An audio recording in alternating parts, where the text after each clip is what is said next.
Nunca pensé que mi propio hijo, siendo médico, me miraría directamente a los ojos mientras me desangraba en una camilla de hospital, y me diría con total frialdad: prefiero morir que salvar a un fracasado como tú. Esas fueron las palabras exactas que salieron de la boca de Adrián cuando los doctores le pidieron que donara sangre para salvarme la vida. Lo que él no sabía es que yo tenía una cámara oculta grabando cada segundo de su traición. Antes de continuar, suscríbete y activa la campanita porque cada día publicamos nuevas historias. Deja tu like y cuéntanos en los comentarios desde qué ciudad y país nos ves. Me llamo Miguel Ángel Romero Vidal, tengo 68 años. Y durante toda mi vida creí que había educado bien a mi hijo. Construí un imperio inmobiliario desde la nada trabajando 18 horas diarias durante 40 años para darle a Adrián todo lo que yo nunca tuve. Le pagué los mejores colegios privados de Madrid, una carrera de medicina en la Universidad Complutense. Incluso le regalé su primer consultorio cuando se graduó. Pensaba que había criado a un hombre de honor, a un médico que entendía el valor de salvar vidas. Qué equivocado estaba. Todo comenzó el martes 23 de octubre de 2024, a las 3 de la madrugada. Llevaba varios días sintiéndome extraño con dolores abdominales que inicialmente atribuí a mi edad. Esa noche el dolor se volvió insoportable y comencé a vomitar sangre. Mi vecino Joaquín Ruiz Morales me encontró desmayado en el pasillo de mi edificio en el barrio de Salamanca y llamó inmediatamente a la ambulancia. En el Hospital Universitario La Paz, el doctor Rubén Iglesias Mendoza me explicó la gravedad de mi situación. Tenía una hemorragia interna masiva causada por la ruptura de varices esofágicas, una complicación que nunca supe que tenía. Mi presión arterial había caído peligrosamente y necesitaba una transfusión inmediata de sangre tipo O negativo. El problema era que el banco de sangre del hospital tenía reservas limitadas de mi tipo sanguíneo, y mi estado era crítico. Señor Romero, me dijo el doctor Iglesias con voz grave, necesitamos contactar urgentemente con familiares compatibles. Su tipo de sangre es poco común y cada minuto cuenta. La enfermera Paloma Serrano Gil ya había llamado a Adrián, quien llegó al hospital exactamente a las 5:15 de la mañana. Cuando vi entrar a mi hijo por la puerta de urgencias, sentí un alivio que nunca podré describir. Adrián tenía 42 años, era cirujano cardiovascular en el Hospital Clínico San Carlos, y sabía perfectamente bien que compartíamos el mismo tipo de sangre, porque había donado para mí años atrás, cuando tuve una operación menor. Pensé que mi pesadilla había terminado. El doctor Iglesias se acercó a Adrián y le explicó rápidamente la situación. Doctor Romero, su padre necesita una transfusión urgente. Usted tiene el mismo tipo sanguíneo según nuestros registros. Podría donarnos 400 mililitros. Es cuestión de vida o muerte. Lo que sucedió después cambió para siempre la imagen que tenía de mi hijo. Adrián me miró fijamente con una expresión que jamás había visto en su rostro. No era preocupación, no era amor filial, era algo mucho más frío y calculador. Se quedó en silencio durante varios segundos que se me hicieron eternos. Doctor Romero, insistió el doctor Iglesias. Necesitamos su respuesta inmediatamente. Adrián respiró profundo y pronunció las palabras que quedaron grabadas para siempre en mi corazón. No voy a donar ni una sola gota de mi sangre para salvar a este fracasado. Prefiero morir que salvar a un fracasado como tú, papá. El silencio en la sala de urgencias fue sepulcral. La enfermera Paloma se quedó con la boca abierta. El doctor Iglesias no podía creer lo que acababa de escuchar. Yo sentí como si me hubieran clavado un puñal en el pecho. El dolor físico de la hemorragia no era nada comparado con el dolor emocional de escuchar esas palabras de mi propio hijo. Pero doctor, balbuceó el doctor Iglesias, es su padre. Está muriendo. Exactamente, respondió Adrián con una sonrisa cruel que nunca olvidaré. Y mientras antes muera mejor para todos, especialmente para mí. Después de que Adrián pronunciara esas palabras devastadoras, el doctor Iglesias tuvo que buscar urgentemente otras opciones para salvar mi vida. Afortunadamente consiguieron localizar a un donante compatible en el hospital vecino, y la transfusión se realizó exitosamente. Pero el daño emocional ya estaba hecho. Mi propio hijo había preferido verme morir antes que mover un dedo para ayudarme. Durante los siguientes 5 días que permanecí hospitalizado, decidí fingir que mi estado era más grave de lo que realmente era. Los médicos habían estabilizado mi condición, pero yo simulaba confusión, debilidad extrema y dificultades para hablar coherentemente. Quería observar el comportamiento de mi familia cuando pensaran que estaba al borde de la muerte, o peor aún, perdiendo mis facultades mentales. El viernes por la tarde, mientras aparentaba estar dormido en mi cama del hospital, escuché una conversación entre Adrián y su esposa Beatriz, que me heló la sangre. Habían entrado sigilosamente a mi habitación creyendo que estaba inconsciente debido a los medicamentos. ¿Estás seguro de que no puede escucharnos?, susurró Beatriz nerviosa mirando hacia mi cama. Completamente, respondió Adrián con total frialdad. Los médicos dijeron que tiene episodios de confusión severa. Además le están dando sedantes muy fuertes. No se enterará de nada. Lo que escuché a continuación me demostró que la crueldad de mi hijo no tenía límites. Beatriz comenzó a hablar sobre sus planes para mi futuro, como si yo fuera un estorbo del que necesitaban deshacerse cuanto antes. Adrián, no podemos esperar más, dijo Beatriz con voz calculadora. Tienes que acelerar los trámites para internarlo en la residencia geriátrica Santa Teresa. Mientras más tiempo pase, más riesgo hay de que se recupere completamente y podamos perder nuestra oportunidad. Ya hablé con el director de la residencia, respondió mi hijo. Pueden tenerlo listo para el miércoles de la próxima semana. Una vez que esté allí, será mucho más fácil demostrar que no está capacitado para manejar sus propios asuntos. Beatriz se acercó más a la cama donde yo yacía inmóvil, controlando mi respiración para parecer completamente ajeno a su conversación. ¿Y qué hay de las propiedades?, preguntó en voz muy baja. El edificio de apartamentos en Chamberí, la casa en Marbella, y sobre todo la cuenta bancaria principal. Según el notario, tiene casi 800. 0 euros en efectivo sin contar las inversiones. Todo está planificado, respondió Adrián con una seguridad que me aterrorizó. Una vez que esté en la residencia, presentaremos la documentación médica que preparé con mi colega, el doctor Vázquez. Certificaremos que sufre demencia senil avanzada y que no puede tomar decisiones financieras por sí mismo. Yo seré nombrado su tutor legal automáticamente. ¿Estás completamente seguro de que funcionará?, insistió Beatriz. No podemos permitirnos ningún error. Si se descubre que está perfectamente lúcido. No te preocupes, la interrumpió Adrián. Tengo 30 años de experiencia médica. Sé exactamente cómo redactar un informe que sea incuestionable. Además, ya hablé con el abogado Martínez Rueda. Por 3.000 euros se encargará de todos los trámites legales, sin hacer preguntas incómodas. Beatriz pareció relajarse un poco, pero aún tenía dudas. ¿Y si Sofía sospecha algo?, preguntó refiriéndose a mi nieta de 16 años. Sabes que ella adora a su abuelo, siempre ha sido muy cercana a él. Sofía es una adolescente, respondió Adrián desdeñosamente. ¿Qué va a poder hacer? Además, una vez que tengamos el control de las finanzas, podremos enviarla a estudiar al extranjero. Lejos de aquí, lejos de problemas. La conversación continuó durante otros 10 minutos, durante los cuales descubrí detalles escalofriantes sobre sus planes. Habían estado preparando esta operación durante meses, esperando el momento oportuno. Mi accidente de salud había sido la oportunidad perfecta que estaban buscando. Adrián reveló que tenía deudas enormes que yo desconocía completamente.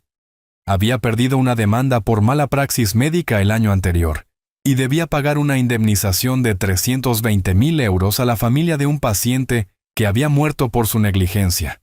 Además, había estado invirtiendo en negocios turbios que habían resultado en pérdidas catastróficas.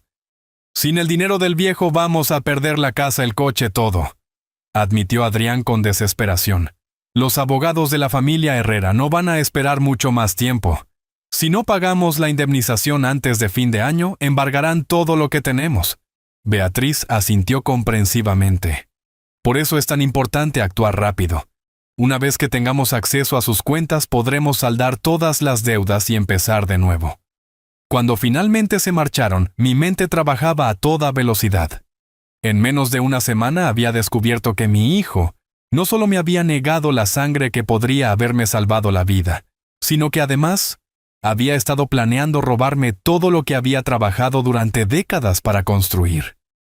Pero había algo que Adrián y Beatriz no sabían, algo que cambiaría completamente el curso de esta historia y que convertiría a Cazador en presa.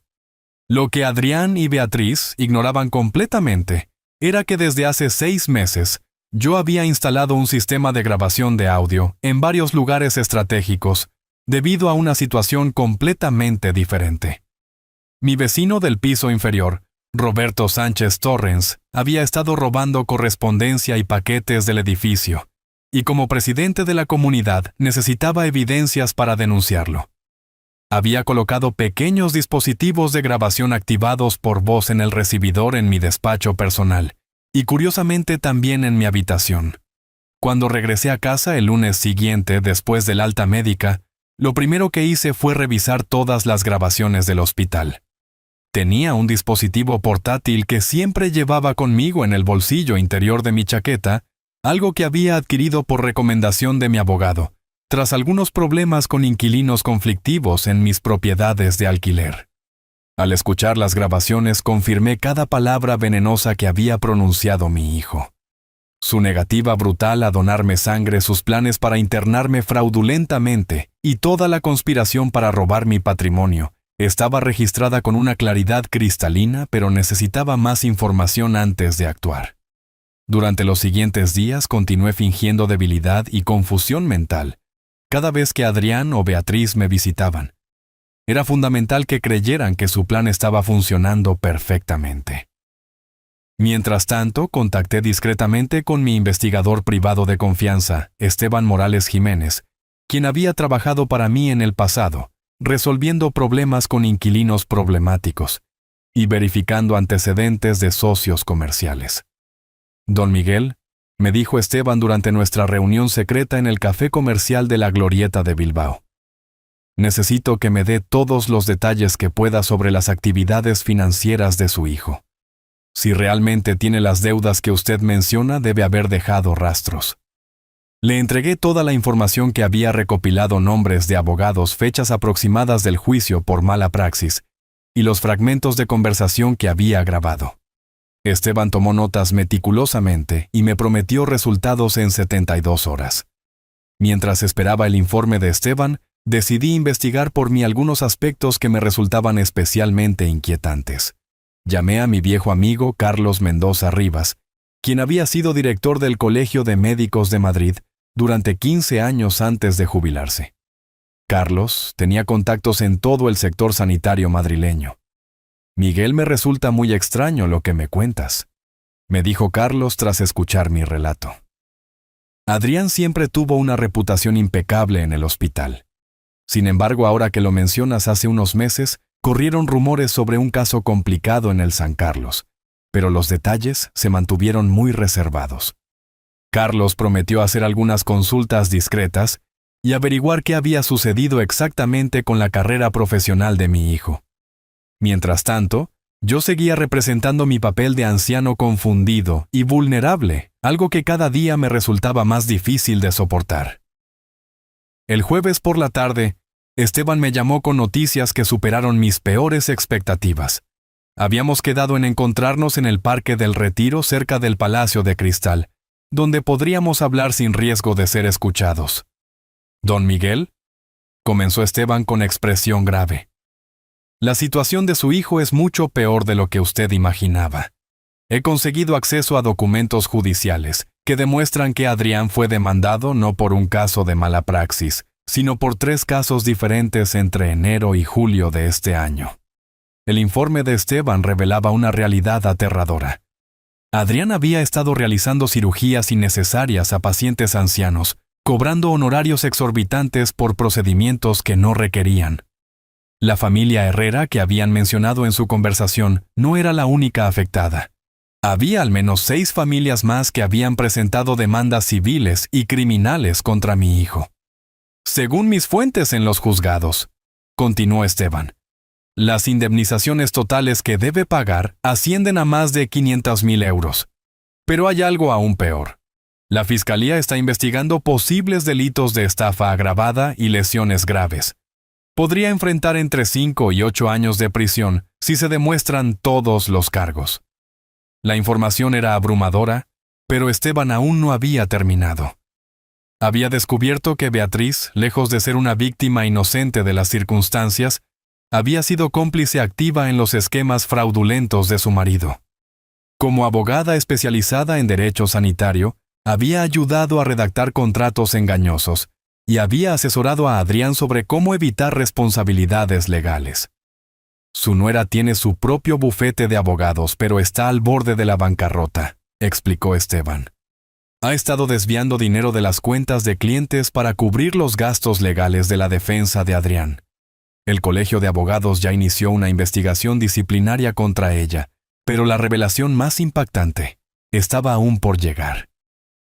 Esteban había descubierto que Adrián y Beatriz habían estado falsificando mi firma en varios documentos durante los últimos meses. Habían intentado transferir la propiedad de mi apartamento de alquiler en el barrio de Malasaña a nombre de una empresa fantasma controlada por ellos.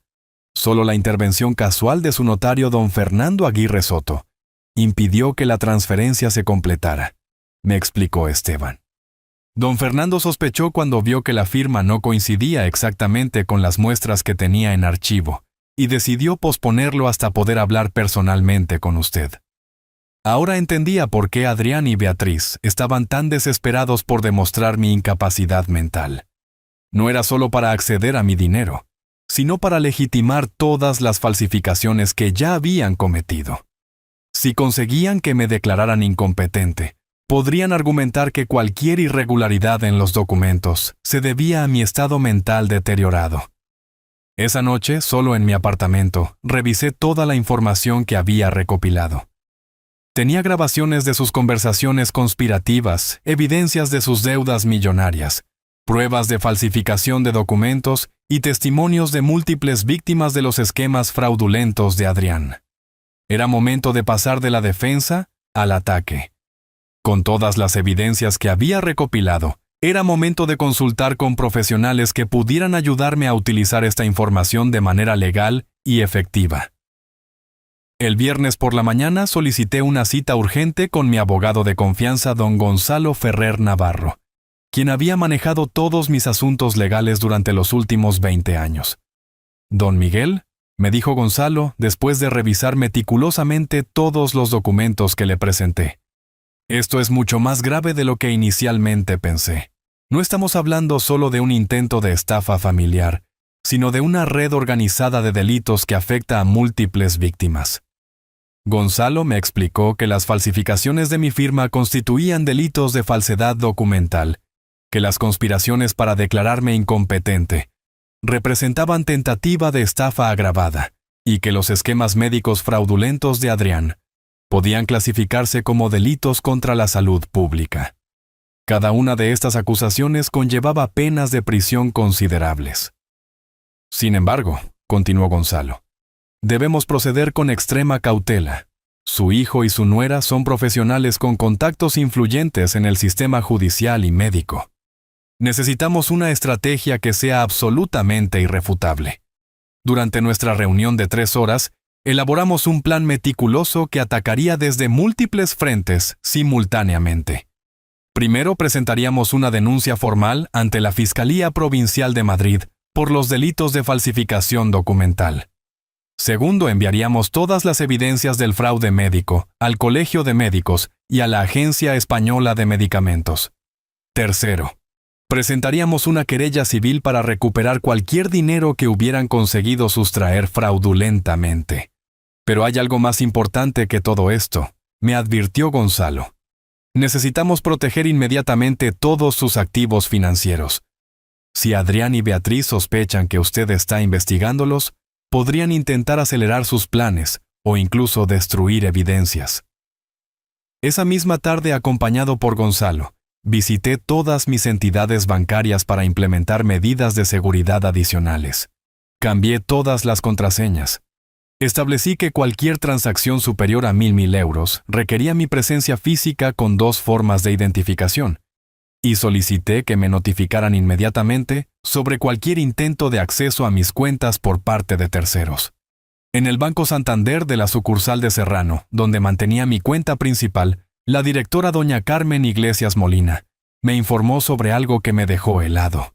«Señor Romero», me dijo Carmen con evidente preocupación, «hace 2 semanas recibimos una visita de su hijo acompañado por una abogada. Presentaron documentación médica que supuestamente certificaba que usted sufría deterioro cognitivo severo y solicitaron acceso a sus estados de cuenta bancarios». «¿Y qué hicieron ustedes?», pregunté conteniendo mi indignación. Afortunadamente, nuestro protocolo exige que este tipo de solicitudes sean procesadas exclusivamente por el Departamento Legal Central, lo cual toma al menos 15 días hábiles, respondió Carmen. Además, solicité hablar personalmente con usted antes de proceder con cualquier cambio en su cuenta, pero su hijo insistió en que era imposible debido a su estado mental. Gonzalo tomó notas detalladas de esta información y solicitó copias de todos los documentos que Adrián había presentado. Cuando los revisamos, descubrimos algo extraordinario. Los certificados médicos estaban falsificados, pero no por Adrián directamente, sino por su colega, el doctor Teodoro Vázquez Ruiz, quien aparentemente había cobrado por crear documentación médica fraudulenta. Esto amplía considerablemente el alcance de la conspiración, observó Gonzalo. Ahora tenemos evidencias de que hay otros profesionales médicos involucrados en la falsificación de documentos oficiales.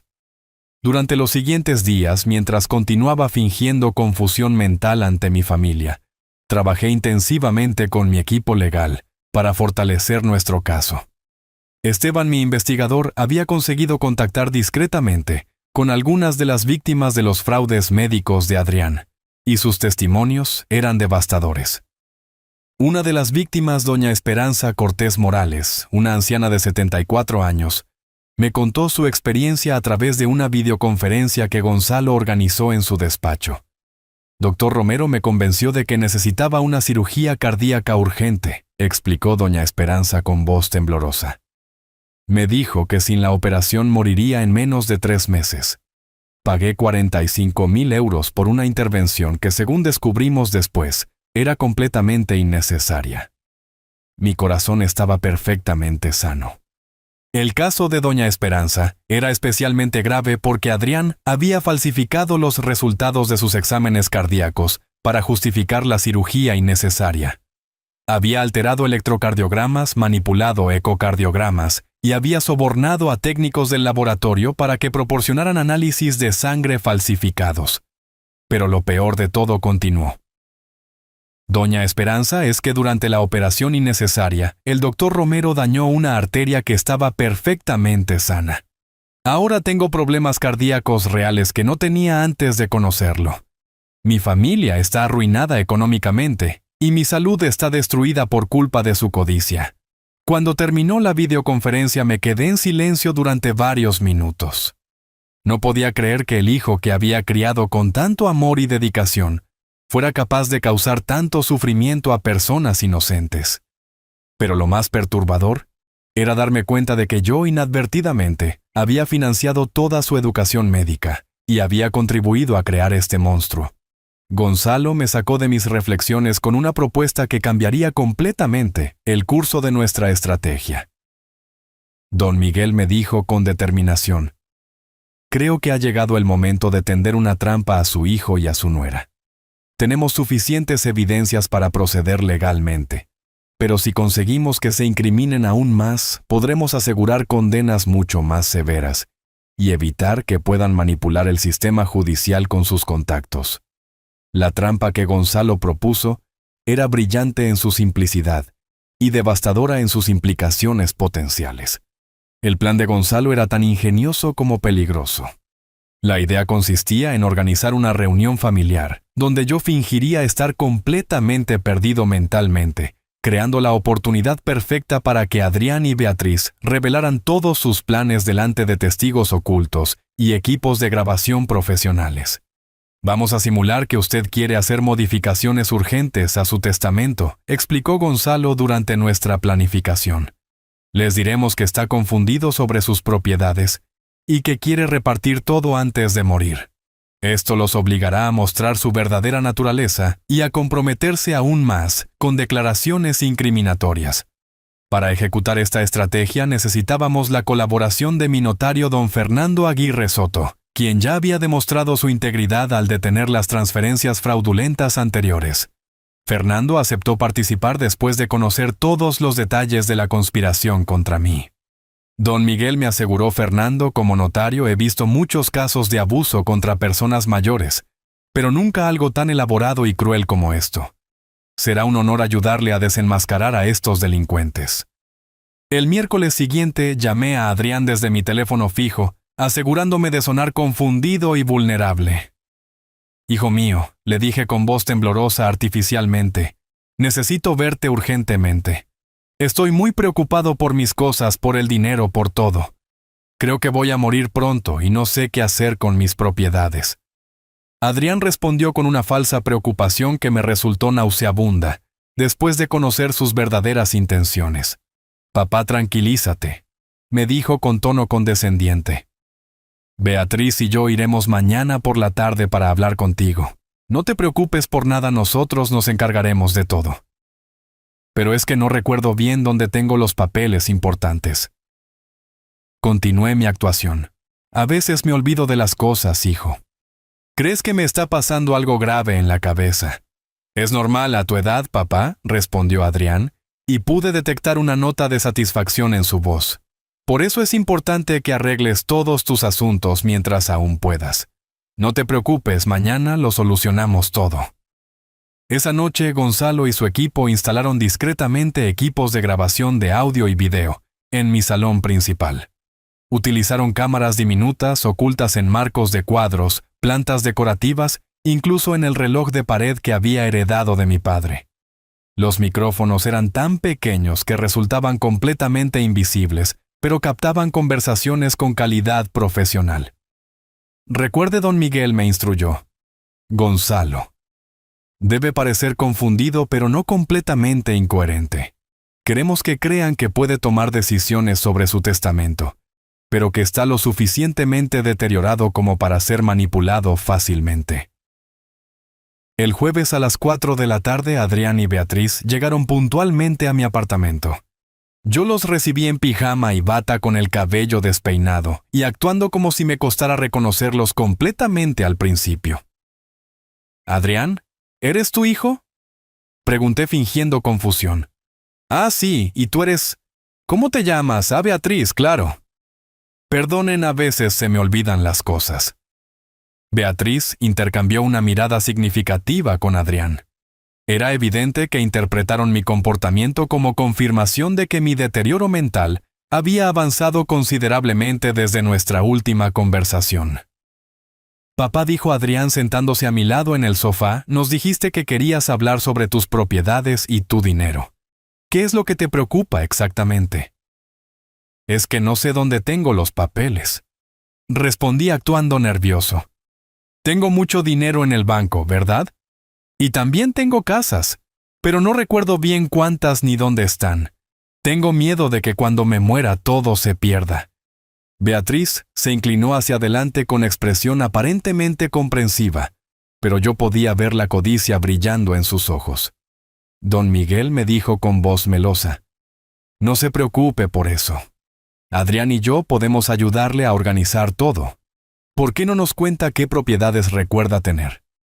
Durante la siguiente hora fingí estar confundido sobre mis activos mientras ellos intentaban sonsacarme información detallada.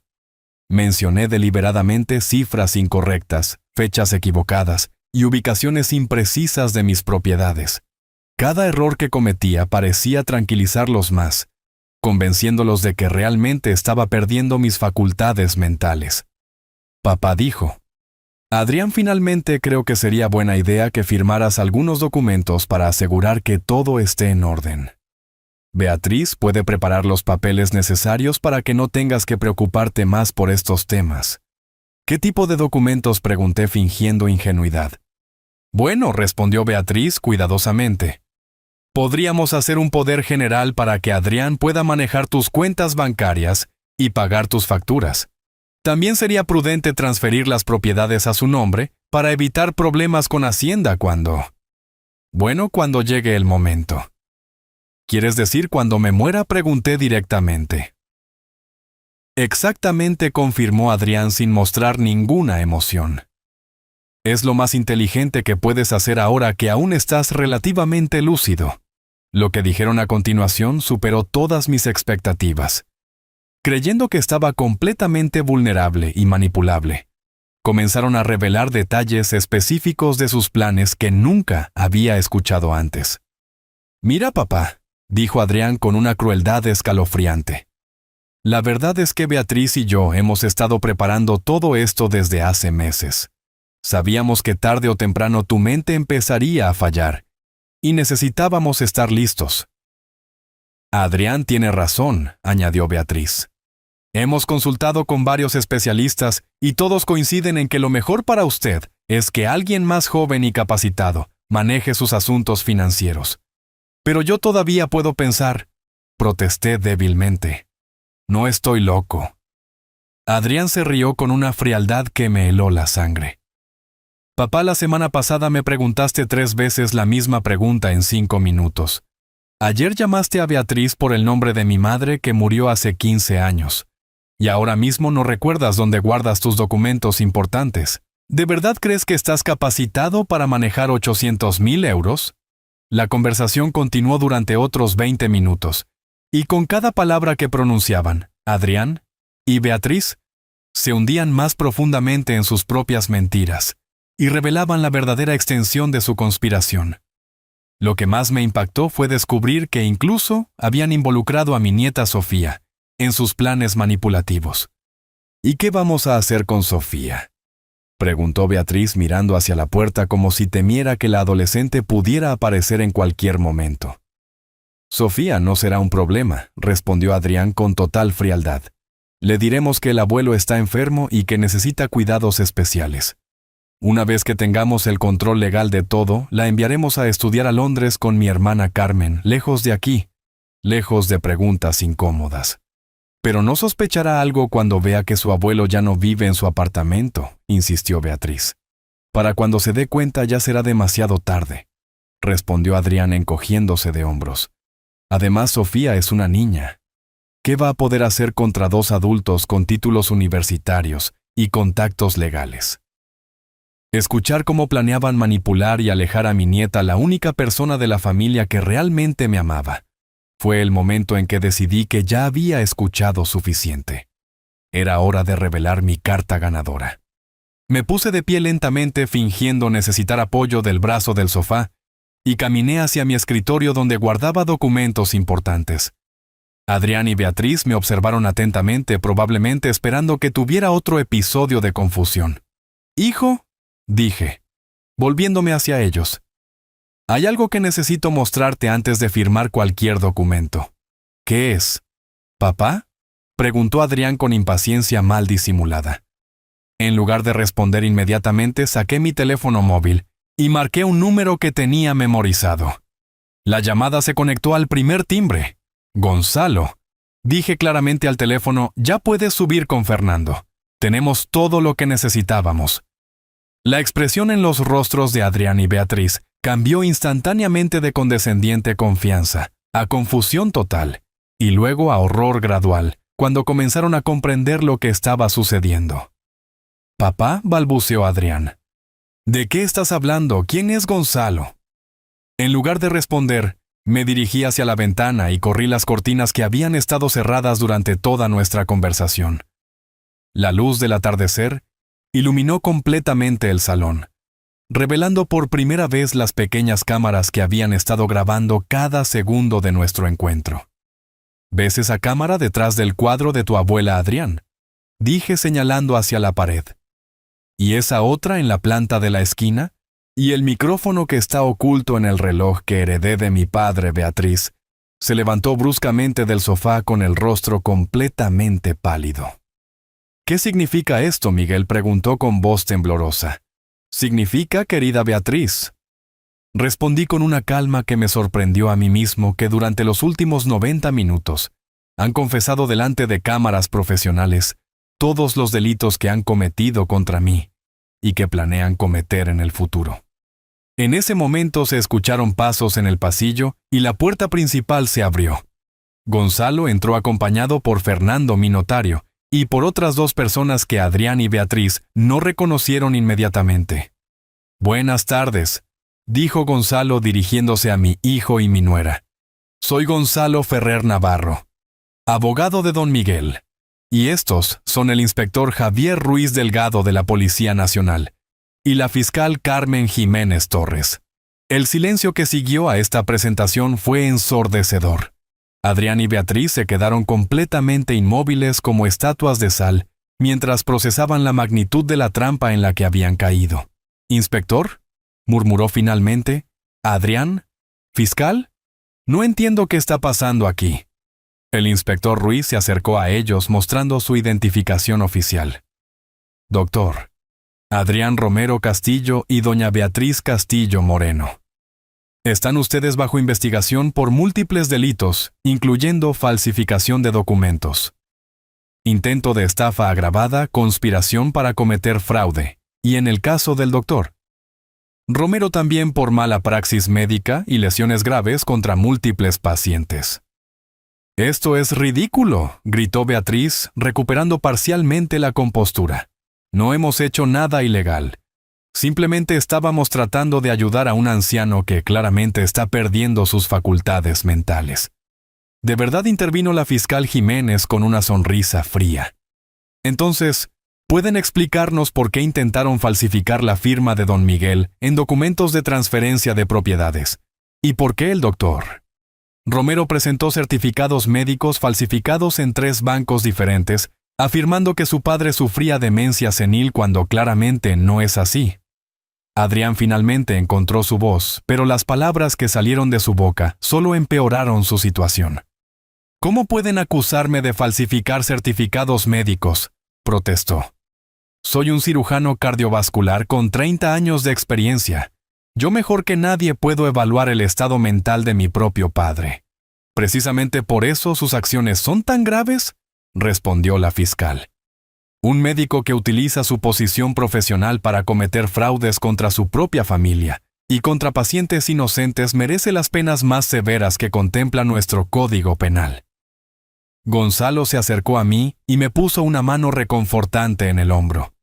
Don Miguel me dijo: «Está listo para contarles a estas autoridades todo lo que ha descubierto sobre las actividades criminales de su hijo y su nuera». Miré directamente a los ojos de Adrián. El hijo que había criado con tanto amor y dedicación, el hombre que me había negado su sangre cuando estaba muriendo, y que había planeado robarme todo lo que había trabajado durante décadas para construir. «Inspector», dije con voz firme y clara, «tengo mucho que contarles». Durante las siguientes 2 horas mi salón se convirtió en una sala de interrogatorio improvisada, donde revelé meticulosamente toda la información que había recopilado durante semanas de investigación. El inspector Ruiz tomó declaraciones detalladas mientras la fiscal Jiménez revisaba cada documento, cada grabación y cada evidencia que habíamos preparado. «Comenzaré por el principio», les dije a las autoridades mientras Adrián y Beatriz permanecían sentados en completo silencio. El 23 de octubre pasado, mi hijo me negó una transfusión de sangre que podría haberme salvado la vida, diciéndome textualmente: «Prefiero morir que salvar a un fracasado como tú». Todo esto quedó grabado en mi dispositivo personal. Gonzalo reprodujo la grabación del hospital en el equipo de audio que habíamos preparado. Escuchar nuevamente esas palabras crueles, pero esta vez delante de autoridades judiciales, me produjo una satisfacción que no había experimentado en meses. Pero eso fue solo el comienzo. Continué. Posteriormente descubrí que mi hijo y mi nuera habían estado planeando declararme mentalmente incompetente para robar todo mi patrimonio y saldar las enormes deudas que Adrián había acumulado por demandas de mala praxis médica. La fiscal Jiménez interrumpió mi relato para dirigirse directamente a Adrián. Doctor Romero, le dijo con tono severo, nuestras investigaciones previas han confirmado que usted enfrenta al menos 6 demandas civiles por un total de 540,000 euros en indemnizaciones. ¿Es esto correcto, Adrián? Intercambió una mirada desesperada con Beatriz antes de responder. Fiscal, esas demandas son completamente infundadas. Mintió descaradamente. Son pacientes descontentos que buscan dinero fácil demandando a médicos exitosos. Mi seguro profesional se hará cargo de todo. ¿Su seguro profesional?, replicó la fiscal con una sonrisa sardónica. Según nuestros registros, su póliza de seguro fue cancelada hace 8 meses por falta de pago de las primas.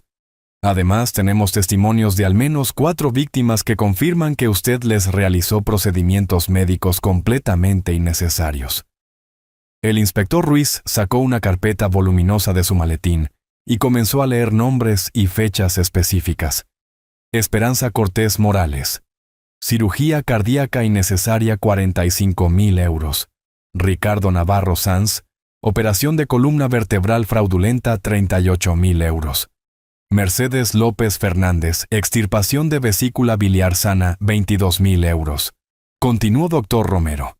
Con cada nombre que mencionaba, el inspector Adrián palidecía más.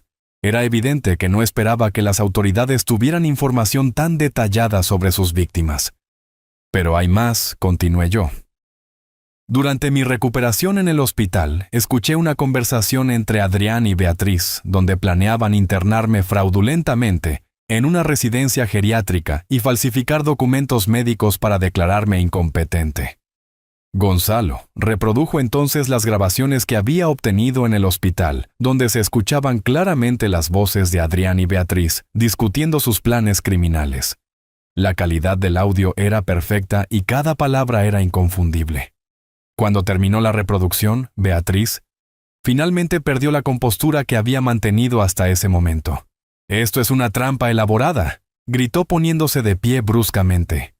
Un anciano vengativo está inventando acusaciones falsas contra su propia familia. Miguel nunca tuvo cámaras en su casa.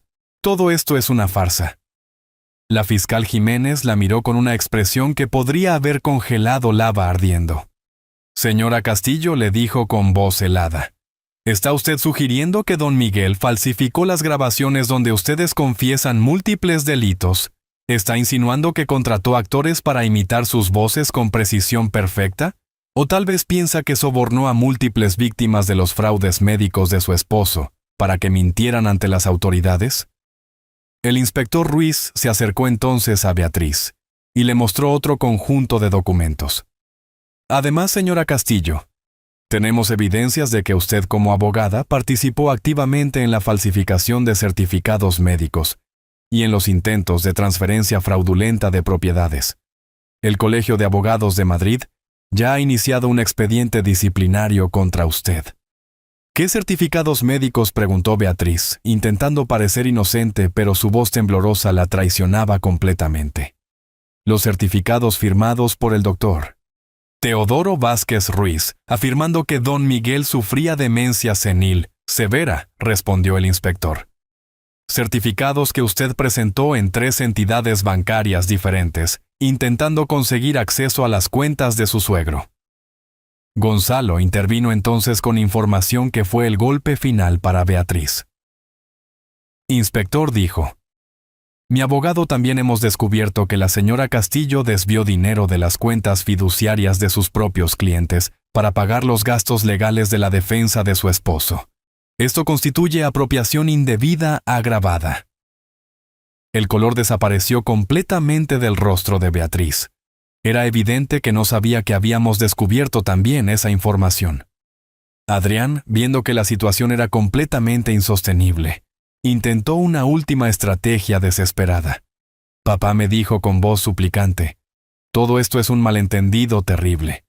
Sí es cierto que tengo problemas financieros, pero nunca quise hacerte daño realmente.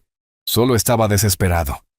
Si retiras todas las acusaciones, prometo devolverte cada euro que intenté tomar.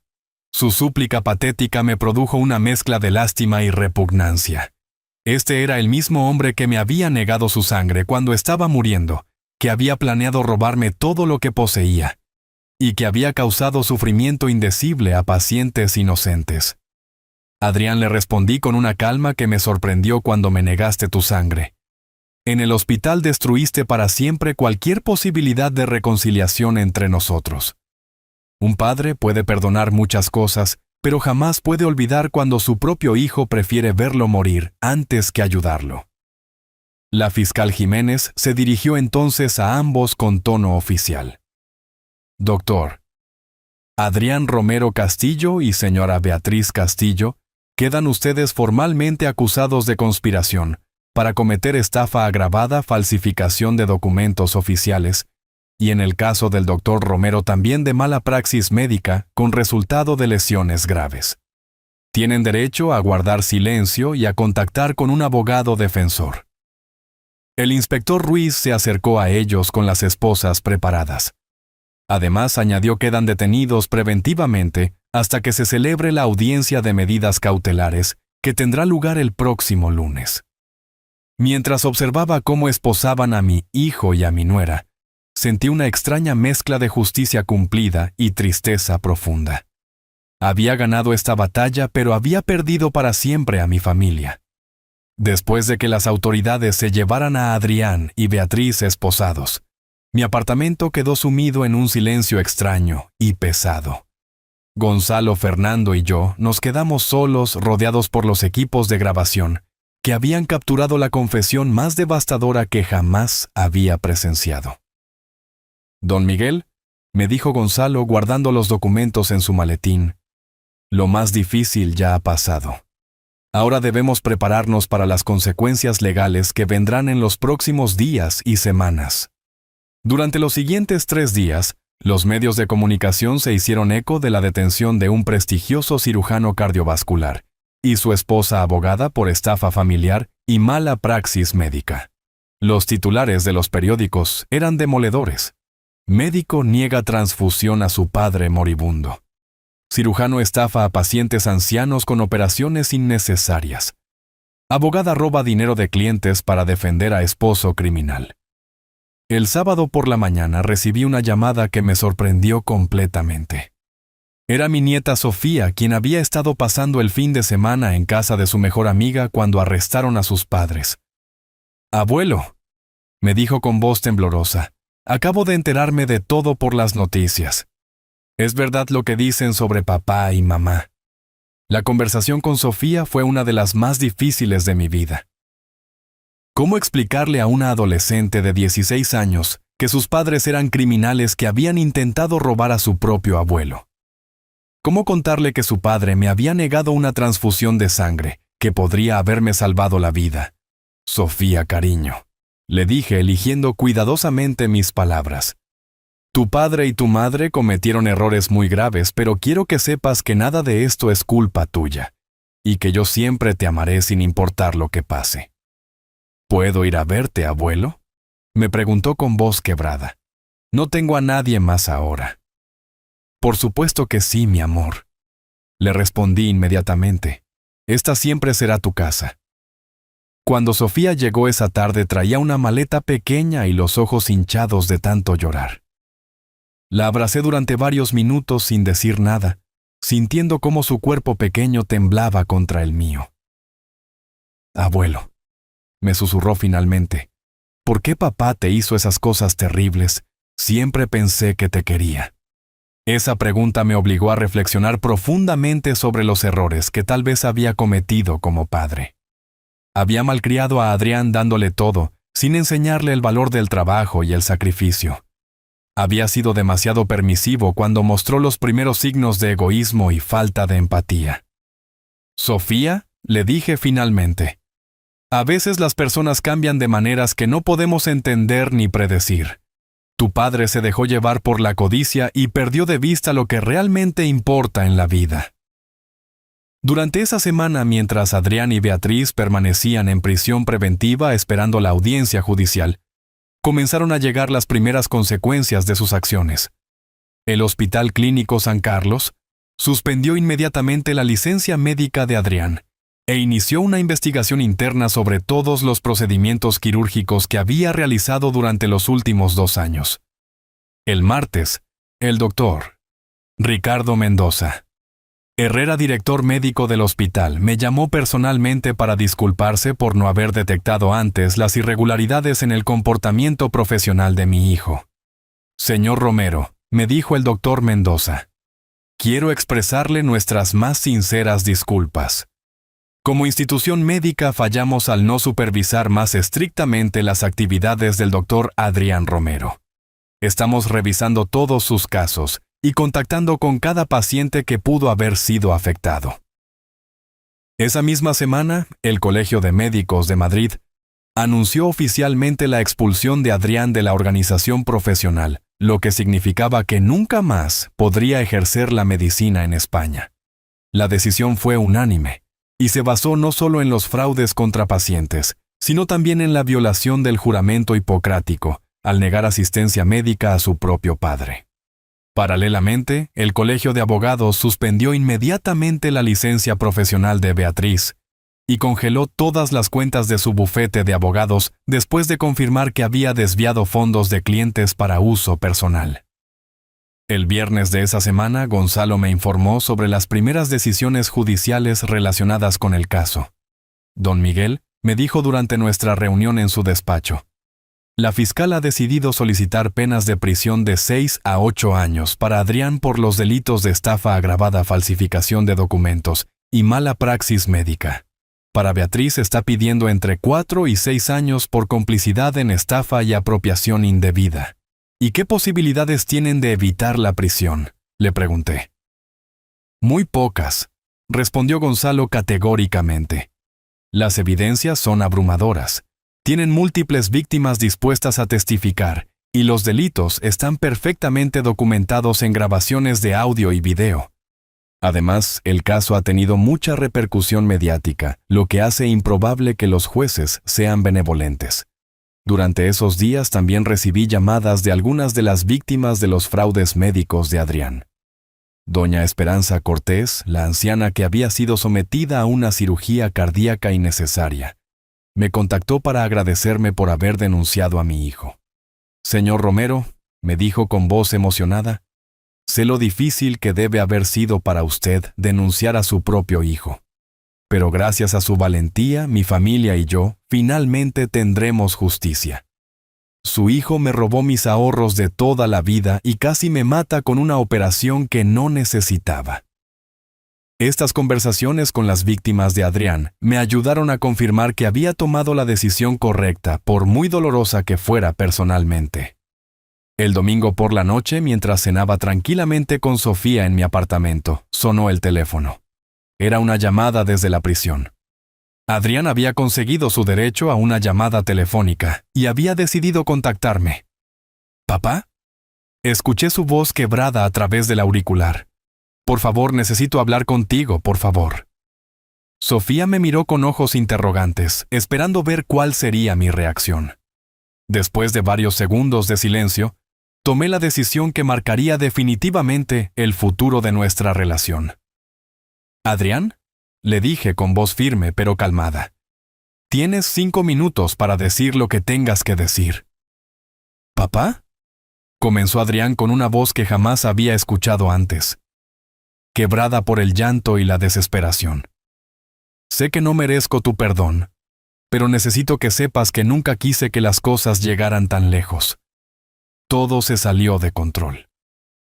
Sofía se acercó a mí y pude ver las lágrimas corriendo por sus mejillas mientras escuchaba a su padre suplicar desde la prisión. Le hice una seña para que se sentara a mi lado, porque esta conversación también la afectaría directamente. «Adrián», le respondí manteniendo un tono neutro. «Tuviste múltiples oportunidades para confesarme la verdad sobre tus problemas financieros. Podrías haber venido a mí como un hijo debe hacer con su padre cuando necesita ayuda. En lugar de eso, elegiste mentir, robar. Y cuando más te necesité, me negaste algo tan básico como una transfusión de sangre». «Lo sé, papá, lo sé», sollozó Adrián. Estaba desesperado, las demandas, las deudas, la presión. Beatriz me convenció de que era la única manera de salvar nuestro futuro, pero nunca quise hacerte daño realmente. Nunca quisiste hacerme daño, repetí con una amargura que no pude contener.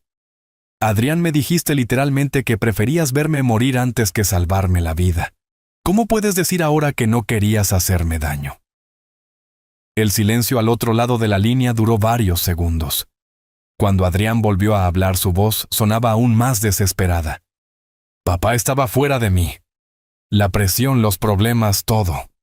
Dije cosas que no sentía realmente. Por favor, tienes que creerme. Soy tu hijo, soy la sangre de tu sangre. Precisamente por eso duele tanto, le respondí. Porque eres mi hijo, porque te di todo lo que tenía, porque creí en ti cuando nadie más lo hacía. Y tú decidiste traicionarme de la manera más cruel posible. Sofía me tomó de la mano y susurró: Abuelo, tal vez papá realmente está arrepentido. Adrián debió escuchar el comentario de su hija porque inmediatamente se dirigió a ella. Sofía, ¿estás ahí, mi amor?, preguntó con renovada esperanza en la voz. Sofía, dile a tu abuelo que todo esto ha sido un terrible malentendido. Dile que su papá no es el monstruo que creen que es. ¿Adrián? Lo interrumpí firmemente. No involucres a Sofía en esta conversación. Ella no tiene nada que ver con las decisiones que tomaste como adulto. Pero papá, insistió Adrián, Sofía es mi hija. Tiene derecho a saber que su padre cometió errores, pero que no es un criminal como están pintándome los medios. ¿No eres un criminal?, le pregunté con incredulidad. Adrián, operaste innecesariamente a pacientes ancianos. Robaste sus ahorros de toda la vida. Falsificaste documentos médicos. Intentaste robar mi patrimonio. Y me negaste una transfusión que podría haberme salvado la vida. Si eso no te convierte en un criminal, entonces no sé qué podría hacerlo. La conversación fue interrumpida por una voz de fondo que le indicaba a Adrián que su tiempo de llamada estaba terminando. Papá, por favor, gritó desesperadamente. No puedo ir a prisión. No sobreviviré allí. Beatriz ya está hablando con su abogado sobre un posible acuerdo con la fiscalía. Si tú retiras las acusaciones, tal vez podamos llegar a un arreglo. ¿Un arreglo?, repetí con amargura. Adrián, ¿realmente crees que después de todo lo que has hecho, después de todas las vidas que has arruinado, puedes simplemente arreglar las cosas? Puedo devolver el dinero, exclamó. Puedo compensar a todos los pacientes. Puedo hacer trabajo comunitario, lo que sea necesario. ¿Con qué dinero vas a compensar a nadie?, le pregunté. Según mis investigaciones, debes más de 500,000 euros en indemnizaciones. Tus cuentas están bloqueadas, tu licencia médica ha sido revocada permanentemente, y tu esposa también perdió su licencia profesional. ¿De dónde exactamente piensas sacar dinero para compensar a alguien? El silencio que siguió a mi pregunta fue revelador. Era evidente que Adrián no había pensado realmente en las consecuencias prácticas de sus acciones. Papá, susurró finalmente, si no me ayudas voy a perder todo. Mi carrera, mi libertad, mi familia. Todo por lo que he trabajado durante 40 años se va a destruir. Adrián, le respondí con una calma que me sorprendió. Ya perdiste todo eso el momento que decidiste anteponer tu codicia a tu honor. Yo no destruí tu carrera. Tú la destruiste operando innecesariamente a pacientes inocentes. Yo no arruiné tu matrimonio. Lo arruinaste involucrando a Beatriz en tus esquemas criminales. Y definitivamente yo no acabé con nuestra relación padre-hijo. La terminaste cuando me negaste tu sangre mientras me desangraba en una camilla de hospital. La voz de fondo volvió a interrumpir, indicando que la llamada debía terminar inmediatamente. «Papá, por favor», gritó Adrián una última vez. «No me abandones. Soy tu único hijo». «Adrián», le dije con una finalidad que sorprendió incluso a Sofía. Tuve un hijo que se llamaba Adrián Romero Castillo. Era médico, estaba casado con una abogada, y tenía una hija hermosa llamada Sofía. Pero ese hijo murió para mí el día que me miró a los ojos y me dijo que prefería verme morir antes que ayudarme. El hombre que está hablando conmigo desde la prisión es un extraño que comparte su nombre y su rostro, pero no es mi hijo. Colgué el teléfono antes de que pudiera responder. Sofía me miró con una mezcla de asombro y tristeza. «Abuelo», me dijo suavemente, «¿realmente no vas a ayudar a papá?» «Mi amor», le respondí tomando sus manos entre las mías, «ayudar a tu padre ahora sería hacerle el peor daño posible. Si le permito evitar las consecuencias de sus acciones, nunca aprenderá realmente lo que ha hecho mal. Y más importante aún, sus víctimas jamás tendrán la justicia que merecen». Esa noche, mientras Sofía dormía en la habitación de huéspedes que había preparado especialmente para ella, recibí otra llamada inesperada. Esta vez era de Beatriz, quien aparentemente también había conseguido su derecho a una llamada desde la prisión de mujeres donde estaba recluida. «Don Miguel». Escuché la voz de Beatriz a través del auricular, notablemente diferente a su tono usual de confianza profesional. Ahora sonaba quebrada, desesperada, completamente derrotada. «Sé que no tengo derecho a pedirle nada después de todo lo que ha pasado, pero necesito hablar con usted sobre Sofía».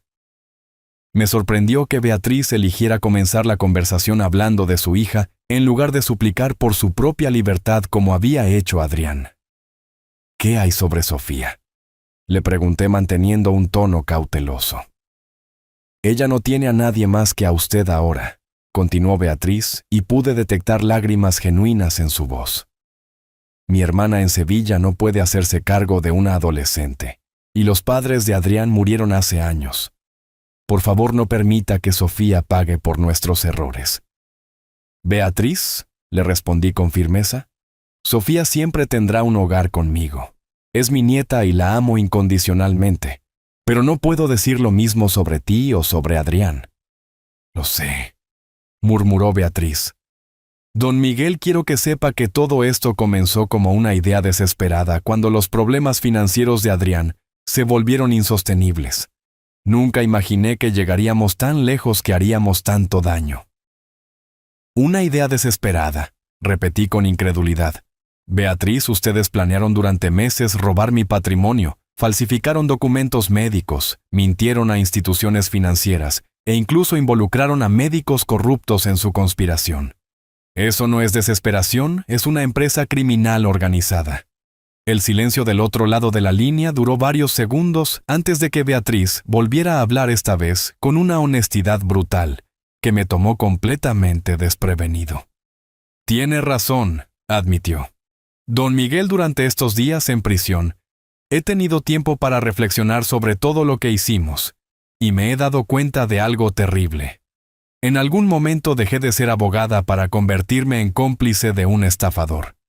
Ayudé a Adrián a robar a pacientes inocentes, robé dinero de mis propios clientes, y conspiramos para robarle a usted todo lo que había trabajado durante décadas para construir». Su confesión me dejó momentáneamente sin palabras. Era la primera vez que alguno de los dos admitía completamente la magnitud de sus crímenes, sin excusas ni justificaciones. «¿Por qué me dices esto ahora, Beatriz?», le pregunté finalmente. «Porque quiero que sepa que entiendo perfectamente por qué nos denunció», respondió. «Y porque necesito que sepa que pase lo que pase conmigo. Sofía no tuvo absolutamente nada que ver con ninguno de nuestros crímenes. Ella ni siquiera sospechaba que estábamos teniendo problemas financieros». Durante los siguientes minutos, Beatriz me reveló detalles adicionales sobre la extensión de sus actividades criminales, que incluso mis investigaciones no habían descubierto.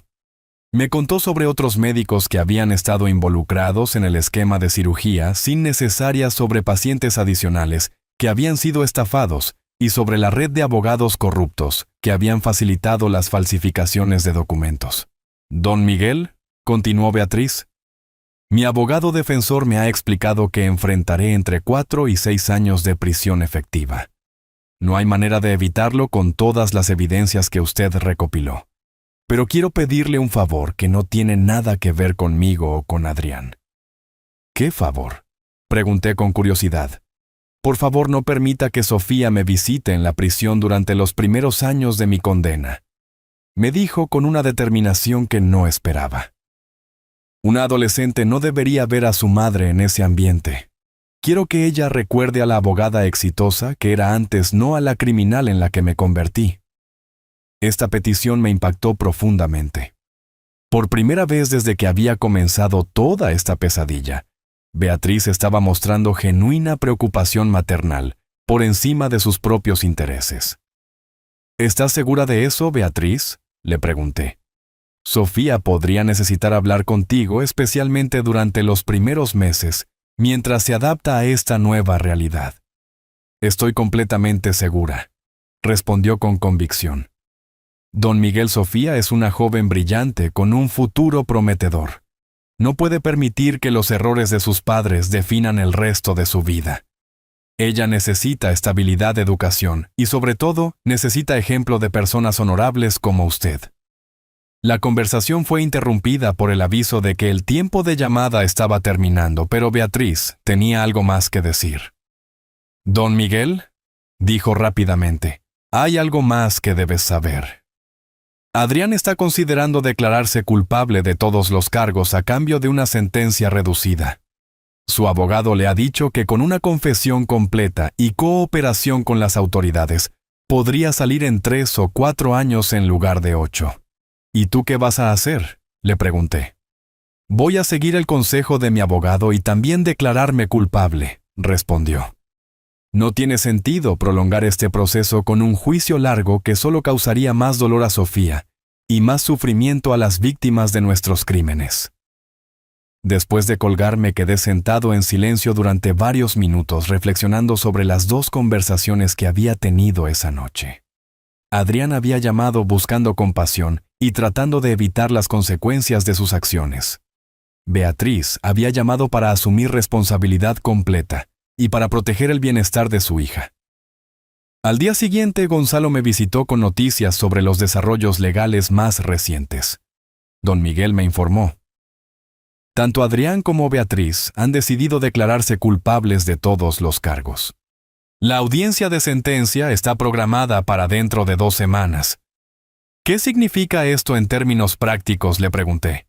Significa que Adrián recibirá probablemente una sentencia de 4 años de prisión efectiva y Beatriz recibirá 3 años, explicó Gonzalo. Además, ambos tendrán que pagar las indemnizaciones completas a todas sus víctimas, lo cual los dejará en bancarrota total por el resto de sus vidas. Esa misma semana, el Colegio de Médicos publicó un comunicado oficial expulsando permanentemente a Adrián de la profesión médica y recomendando que su caso fuera estudiado en las universidades de medicina como ejemplo de violación extrema de la ética médica. El viernes por la tarde, mientras ayudaba a Sofía con sus tareas escolares, reflexioné sobre cómo una familia que parecía perfecta desde el exterior había colapsado completamente en cuestión de semanas. Pero también me di cuenta de que en cierto sentido había ganado algo invaluable, una relación más cercana y honesta con mi nieta, y la confirmación de que había criado los valores correctos, aunque mi hijo hubiera decidido abandonarlos. Abuelo, me dijo Sofía mientras cerraba sus libros, ¿crees que algún día podré perdonar a mis padres por todo lo que hicieron? Mi amor, le respondí, abrazándola. El perdón no es algo que debes sentir obligada a dar. Es algo que llegará naturalmente cuando estés preparada, si es que algún día lo estás. Mientras tanto, concentrémonos en construir tu futuro. 3 años han pasado desde aquel día terrible en el hospital, cuando mi hijo me negó la transfusión que podría haberme salvado la vida. Mientras escribo estas palabras en mi escritorio contemplando el Madrid otoñal a través de mi ventana, puedo afirmar que la decisión más dolorosa de mi vida resultó ser también la más correcta. Adrián cumplió exactamente 4 años en la prisión de Soto del Real. Salió el pasado marzo convertido en una persona completamente diferente, demacrado, envejecido prematuramente y despojado de toda la arrogancia que había caracterizado su personalidad durante décadas. La cárcel había quebrado no solo su cuerpo, sino también el ego inflado, que lo había llevado a cometer tantos crímenes. Durante su tiempo en prisión nunca volví a visitarlo. Mantuve mi palabra de considerarlo un extraño que simplemente compartía el apellido de mi difunto hijo. Sin embargo, a través de Gonzalo, mi abogado me mantuve informado sobre su situación. Adrián trabajó en la biblioteca de la prisión, completó varios programas de rehabilitación, y según los informes penitenciarios, demostró arrepentimiento genuino por sus acciones. Beatriz salió de prisión 6 meses antes que Adrián, después de cumplir 2 años y medio de su condena. A diferencia de su esposo, ella mantuvo la promesa que me había hecho durante aquella llamada telefónica desde la cárcel.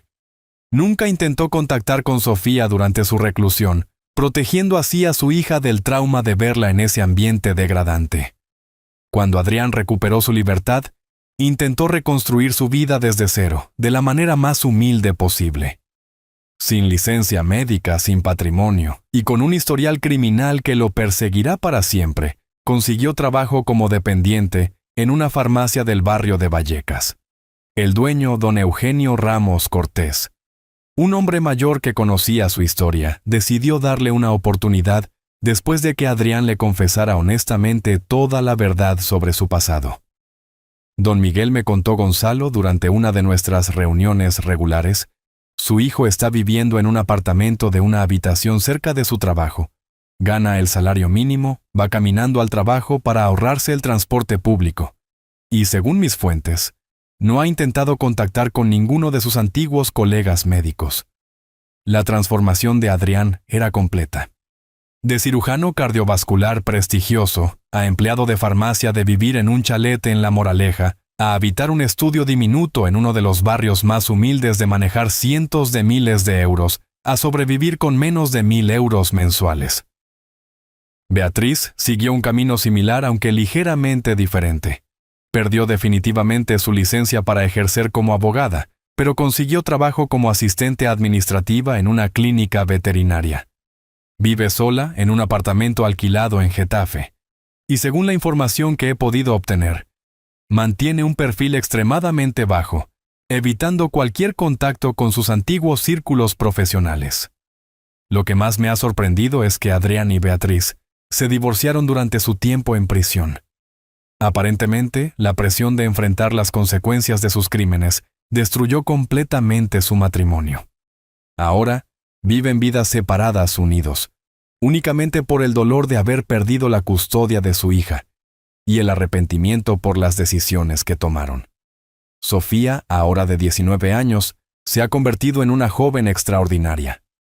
Terminó el bachillerato con calificaciones excelentes y actualmente estudia medicina en la Universidad Complutense, la misma institución donde su padre se graduó décadas atrás. Pero a diferencia de Adrián, Sofía ha elegido especializarse en medicina comunitaria, con el objetivo de trabajar en zonas desfavorecidas, ayudando a personas que no pueden permitirse atención médica privada. Abuelo me dijo hace pocas semanas durante una de nuestras cenas familiares semanales: quiero ser el tipo de médica que mi padre debería haber sido, pero nunca fue. Quiero dedicar mi carrera a sanar, no a enriquecerme. La ironía de la situación no se me escapa. El hijo que me traicionó de la manera más cruel posible me ha dado indirectamente la nieta más maravillosa que podría haber esperado. Sofía ha heredado la inteligencia de su padre, pero también ha desarrollado la compasión y la integridad que él perdió en algún punto de su camino. Durante estos 3 años, he mantenido contacto regular con varias de las víctimas de los fraudes médicos de Adrián. Doña Esperanza Cortés, la anciana que fue sometida a la cirugía cardíaca innecesaria, se recuperó completamente de las complicaciones causadas por la operación fraudulenta. Con parte del dinero que recuperó a través de las indemnizaciones, estableció una pequeña fundación que ayuda a personas mayores a identificar y denunciar estafas médicas. Don Miguel me dijo, doña Esperanza, durante nuestra última conversación telefónica, lo que su hijo me hizo fue terrible, pero su valentía al denunciarlo salvó a muchas otras personas de sufrir el mismo destino. Por eso siempre le estaré agradecida. El Hospital Clínico San Carlos implementó nuevos protocolos de supervisión médica como resultado directo del escándalo causado por Adrián.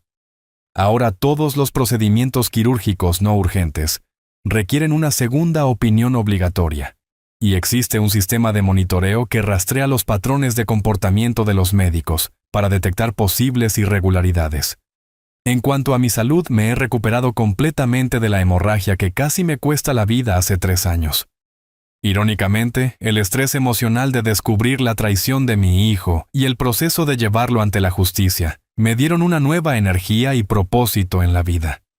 A los 71 años me siento más vital y mentalmente agudo que en muchos años. He decidido utilizar mi experiencia para ayudar a otras personas mayores que podrían estar siendo víctimas de abuso familiar o financiero. Trabajo como voluntario con una organización que se especializa en detectar y prevenir este tipo de crímenes, compartiendo mi historia como ejemplo de que es posible defenderse y obtener justicia sin importar la edad o las circunstancias. Hace 2 meses, Adrián finalmente intentó contactarme a través de una carta que envió a través de Gonzalo. En ella pedía perdón una vez más y expresaba su deseo de volver a formar parte de mi vida, aunque fuera de manera muy limitada. La carta estaba escrita a mano con una caligrafía temblorosa que reflejaba su estado emocional, y cada párrafo transmitía un arrepentimiento que parecía genuino. Después de leer la carta varias veces y consultarlo con Sofía, tomé la decisión de responder. Le escribí una carta breve donde le expliqué que aunque podía entender su arrepentimiento, las heridas que había causado eran demasiado profundas para sanar completamente. Le deseé buena suerte en su nueva vida, pero le dejé claro que nuestra relación padre-hijo había terminado definitivamente el día que me negó su sangre en el hospital. La persona que escribió esta carta puede ser un buen hombre. Ahora le expliqué a Sofía después de enviar mi respuesta. Pero ya no es mi hijo. Mi hijo murió el día que decidió que su egoísmo era más importante que la vida de su padre. Mientras termino de escribir esta historia, reflexiono sobre las lecciones que he aprendido durante estos años extraordinarios. He descubierto que la justicia, aunque dolorosa de obtener, es esencial para sanar las heridas más profundas. He comprobado que la edad no es un obstáculo para defenderse de quienes intentan aprovecharse de nosotros. Y más importante aún, he confirmado que los lazos familiares genuinos se basan en el amor y el respeto mutuo, no simplemente en la sangre compartida. Mi nieta Sofía representa todo lo mejor de lo que puede ser una familia. Amor incondicional, apoyo mutuo y valores compartidos que trascienden las dificultades. Ella es mi verdadera heredera no solo de mi patrimonio material, sino de los principios y la dignidad que he tratado de mantener durante toda mi vida. La historia de mi hijo Adrián sirve como advertencia para todos aquellos que creen que pueden traicionar la confianza familiar sin consecuencias. Pero también es una historia de esperanza porque demuestra que nunca es demasiado tarde para defender lo que es correcto, sin importar cuán doloroso pueda ser el proceso. Si esta historia te ha gustado, apóyanos con un like, suscríbete al canal y déjanos tus opiniones en los comentarios. Para escuchar la siguiente historia, haz clic en la caja que aparece a la izquierda. Gracias por acompañarnos.